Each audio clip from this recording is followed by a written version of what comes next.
aviation world is a pretty small world. If you make a career out of this business, you're liable to meet interesting folks. I had a man who used to work here at Spartan as an instructor. His name is Duffy. James R. Dufresne, U.S. Marine Corps retired. That big sign out here on the wall in the Marine Corps College. James R. Dufresne, USMC, retired. That was his life department thought.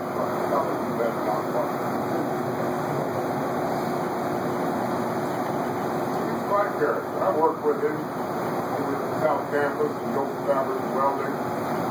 We had a laugh. He had 2 students teaching night class. I didn't see this happen. I heard about it the next day. He made him mad. A couple good old boys from somewhere. Big old tough guys. He made him mad. They called him outside. Kick your ass. They made a mistake. They went out. They let Duffy go out the door first. When they came through the door, he sucker punched them both, put them both out cold. And they got along famously from then on out. No further problem. There was a real nice looking lady that worked in the student record. Duffy was a ladies' man. He's in there giving him a hard time one day. Again, I didn't see it, I heard about it. This lady looked him in the eyes and said, Duffy, bite my ass. So he did. That's the kind of guy does. Apparently, the man had fought in the Congo of Africa as a mercenary. Battlefield commission out of the Vietnam War. Pilot. He and his partner had a jump school down in Oklahoma, and he could learn to skydive. I understood why, because one day he brought his Cessna 170 into this hangar here for some reason. And if I ever saw an airplane that I would be convinced that I need to jump out of, that would be it. Really, I'm sorry looking airplane. Duffy always did. He always had this extra work going on. Every now and then he could call it into Spartan and say, I can't come to work Monday. I've got to fly back out to New Mexico, pick up some oil field equipment or something.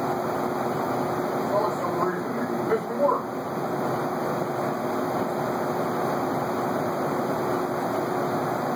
He and his partner had an aircraft charter, Part 135 operation going. They had went into Piper Aztec, they leased from an elderly lady or older than they used to take charter flights to people.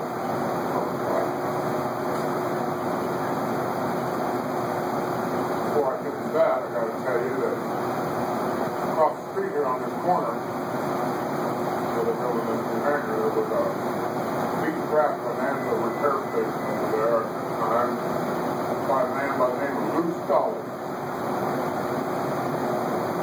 Lou Stolling was one of his airplanes that did that crash that I told you about. Crashed out anyway, Lou Stolling got busted as the main cocaine distributor for this whole 4-state region. Missouri, Arkansas, Kansas, Oklahoma. Lou Stolling was a man in his early 70s. He was using his airplane to bring dope in, and he got busted. Went to prison, died in prison. The whole family lost everything. You know, they confiscated everything. The whole wife, she died killed thereafter.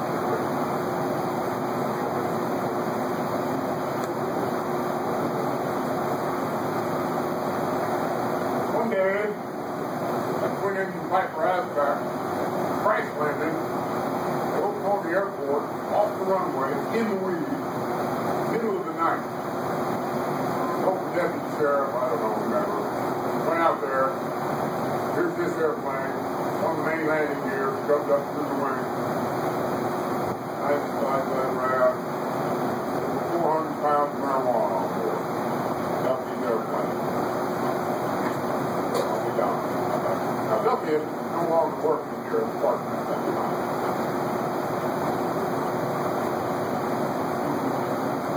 Prior to this, another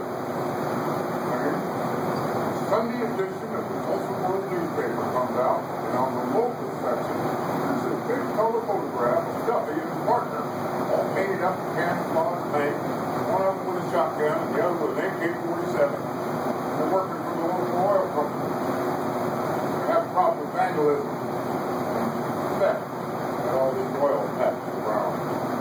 So they get a phone call. Hey, there's somebody out here vandalizing it. They hop in Duffy's airplane, fly out to this place.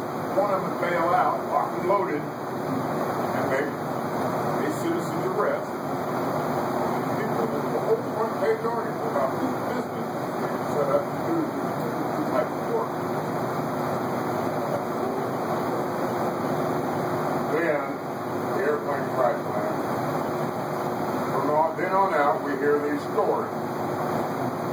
Well, we hear the fact that supposedly the fact the deputy and his partner were in prison in Texas, some federal country club down in Texas, for running dope. Yeah, well, you know, you never know. It happens, right? Rumor. We hear a story. Problem with an oil field down in Venezuela or Colombia someplace. A bunch of rebels down there had taken over an oil patch down there away from the government. They needed somebody to go down there and fix the situation. It's all rumor. We hear that this oil company bails Duffy out of prison. He puts together a crew. They go down and liberate that oil field. One man is killed in the operation.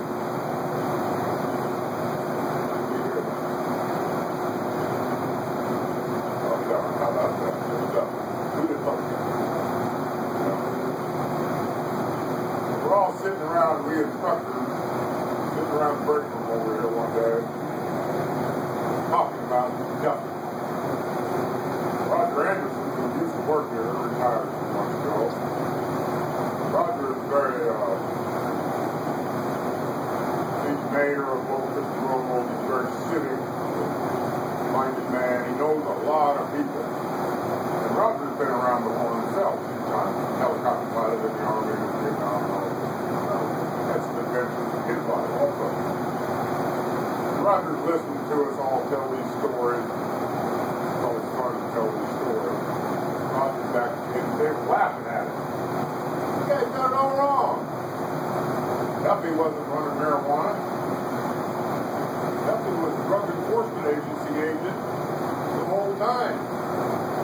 He was a DEA agent. His whole job, working here at Spartan, was to cover when they get busted dope running ring across the street. That big guy in Oklahoma with a setup gate. He never went to prison.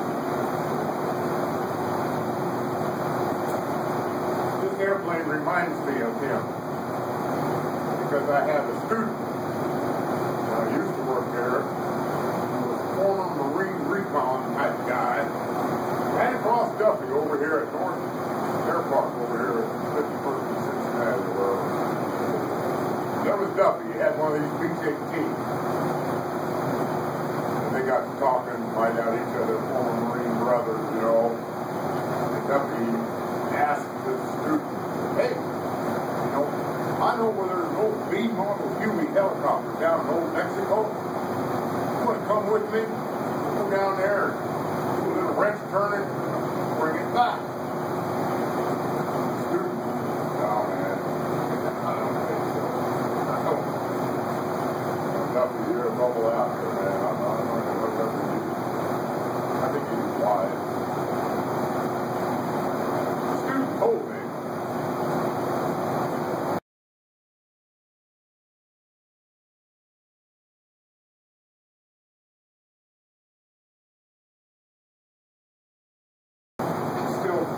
dry. Tell me see where it's dry. Can't even let the camera dry yet. Yeah, wrong, brother. Ah, it don't matter. Let's go. Okay, what?